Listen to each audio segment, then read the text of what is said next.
Okay. But actually, that is nearly a perfect argument. So it depends on the circumstances. So what you're going to do is you're going to wait until the circumstances, and then you're going to begin the process of trying to see whether you can intervene. Too late.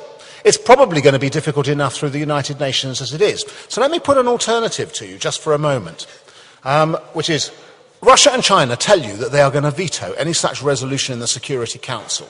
The only thing standing between the rebels and Tripoli is Colonel Gaddafi's air force, and he sends it up to bomb the hell out of them, and it makes the difference between success and failure. I know that I'm kind of loading it, etc. But it is very definitely an intervention at that point to enforce a no-fly zone. You're going to have to take out his air defences. Under those circumstances, let's have a vote. Who would be in favour of doing that? Britain and America and maybe a couple of others. And who would be against? Right, a lot of people haven't voted, but I'd say under those circumstances, my interveners have it.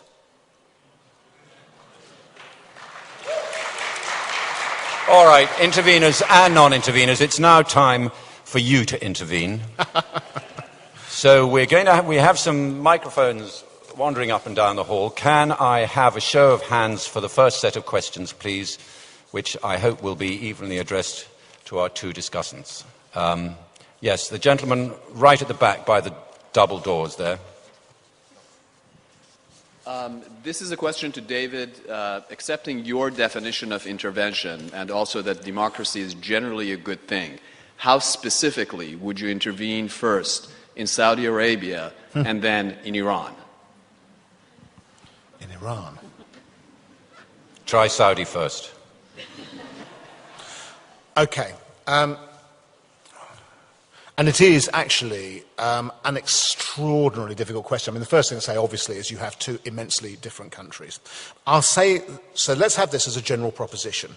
It would be good for us, and it would be good long-term for the region, if both Iran and Saudi Arabia were to move towards becoming liberal democracies under the rule of law. In other words, I don't accept that there is some kind of notion which suggests that these countries are inured or culturally averse by the very nature of their histories and backgrounds to the notion that the people there should have the right to participate in the forming of government and should have the right to self-expression.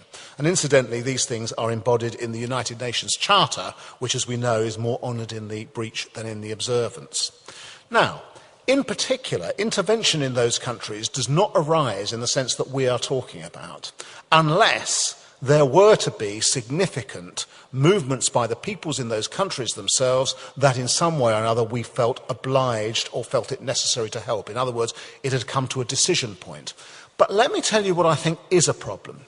And in the case of Iran, one of the things that has been extremely difficult in Iran has been to keep the balance right between supporting Democrats and being not seen to intervene, because there, being seen to intervene too heavily really does count against the pro-democracy forces. In Saudi Arabia, I'm worried about something else, and it is the sort of thing which we've discovered with regard to Gaddafi.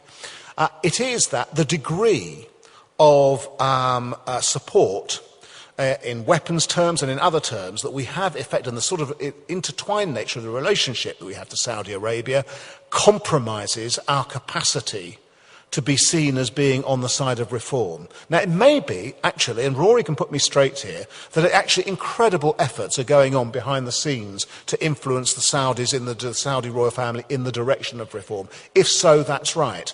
But I can't help reflecting on what happened after Blair had tried to bring Libya in from the cold of being a pariah state, which was that a lot of people subsequently saw Libya and treated Libya not as if it were a pariah state coming in from the fold, but as if it were an absolutely golden opportunity to make lots of money and to encourage the scions of the ruling dictator's family. I think that is extremely problematic. And one of the reasons it's problematic is that when democratic organisations are set up there and are moving, and it can happen at an extraordinary pace, then it's very unlikely that they will regard the West and Western forms as having been on their side.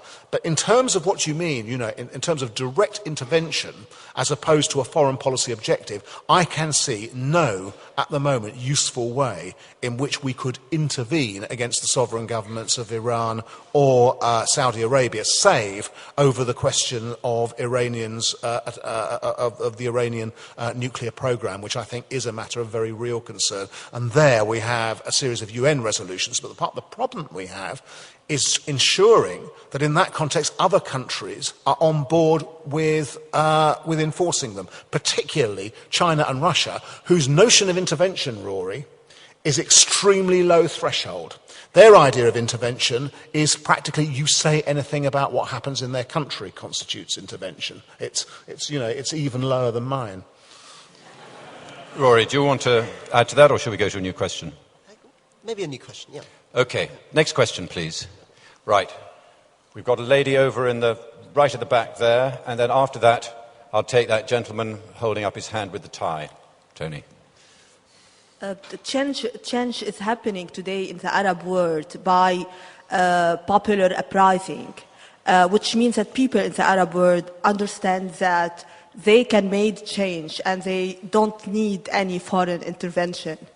If the situation in Iraq, during the situation, the intervention in Iraq, local people were very less responsive. What are your expectations today, while local communities understand that they can make change themselves and much better than any foreign intervention? Thank you for that excellent question. And incidentally, while answering that, Rory, I'd quite like your opinion on whether you think, had we not gone into Iraq, the same things that we're seeing elsewhere might, with Saddam still in power or one of his children, might we not be seeing the Arab Spring in Iraq too? I think that's a very good question, because I think it points to one of the things which is forgotten in this debate. All of us would like to feel that, if you take that case which David keeps pushing about a no-fly zone, all of us would like to feel that if there was a real pressing moral obligation, if Gaddafi was doing something really horrible, impose a no-fly zone, regardless of the Chinese and Russians, just go for it. Right? But the problem pointed out by this question is that many, many Arabs themselves are, in fact, I would say the majority, the overwhelming majority of Arabs, are, with very good reasons, deeply, deeply suspicious of the West and its actions. And this fact is something we need to take on board. If you get involved in a situation in which Gaddafi is attacking Benghazi and you say, forget the Chinese, forget the Russians, forget a UN resolution, let's go, let's hit it, I'm afraid you're not going to find yourself now, and this is partly because of what we've done in Iraq and Afghanistan, dealing with a situation in which people will be saying, well done, David, fantastic, benevolent, good intentions, we can see you're doing it for our best interests.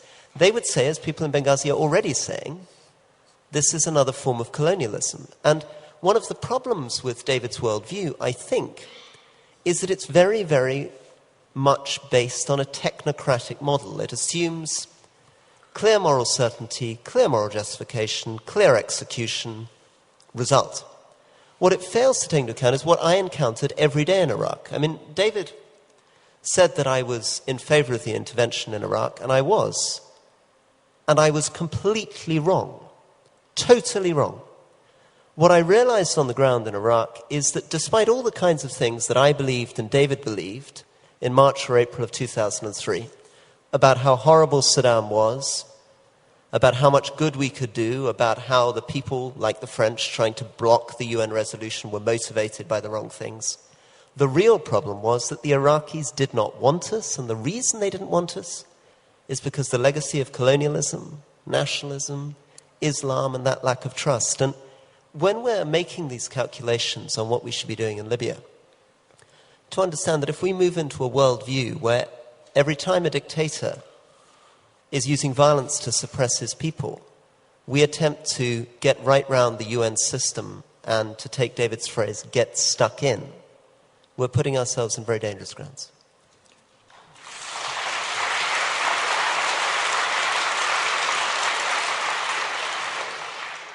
Should we have the technocrat answer that?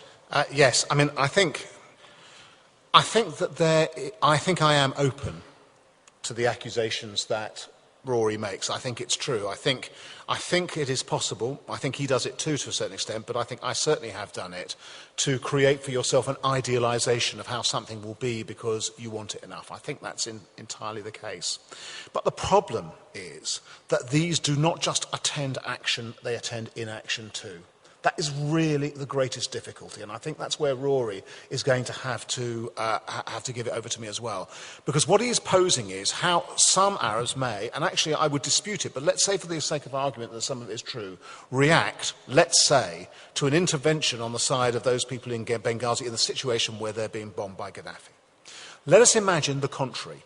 Let us imagine that no one helps the people in Benghazi when they are being bombarded by Gaddafi. Let us imagine what Democrats and other people, and people just involved in uprising around the Arab world, think about that. What is their accusation that will be levelled at the West by hundreds of thousands, if not millions of people? It is that you would support Gaddafi in some kind of way, but you wouldn't support the Democrats when they came up against him. You know, Rory, that accusation will be raised. We know it was raised because after Bosnia, it was raised in Spain. One of the major reasons given by the second wave jihadis for their actions was what they regarded as Western hypocrisy in not protecting Muslims in Bosnia from the Christian Serbs. It came up nearly every time. It featured in all the jihadi literature and so on, but is now widely forgotten. In other words, you get criticised just as much, if not more, for your inaction. But it also has this consequence. Not only have you not acted, but you've still got bloody Gaddafi. Now that may be a bit technocratic, but nevertheless it seems to me a kind of a relatively inescapable piece of logic. And I would say one other thing about it in the context of Iraq. I don't believe that any uprising would have uprooted Saddam Hussein or Uday or Qusay Hussein. They simply, I mean, in the end, it depends upon whether the person in power is prepared to use the forces at their disposal, and those forces are strong enough in order to suppress it, and is prepared to shed enough blood to do it. And Saddam Hussein always was, and he would have been again. It's a fantasy to believe that he would have been taken out by the Arab insurrection. We can speculate about whether there would be any Arab insurrections without the Iraq Just invasion. before going to that question there, Rory, you wanted a quick comeback. Make it quick. Okay. Very quick comeback. I think, David's description of Iraq reveals what the difference is here. Inaction and action are different moral issues. And in relation to Iraq, we have to face the fact that on the one hand, David is saying if we hadn't intervened, Saddam would still be in place. But that does not, even if it were true, prepared to grant it's true, does not justify the sacrifice of probably 150,000 Iraqi lives, thousands of NATO lives, the expenditure of $3 trillion, the complete destruction of the credibility and reputation of the United States and its allies in the Middle East. None of that was worth it, and David has to get out of a worldview where speculation about leaders in other countries and sense of moral obligation drives us into that kind of horror.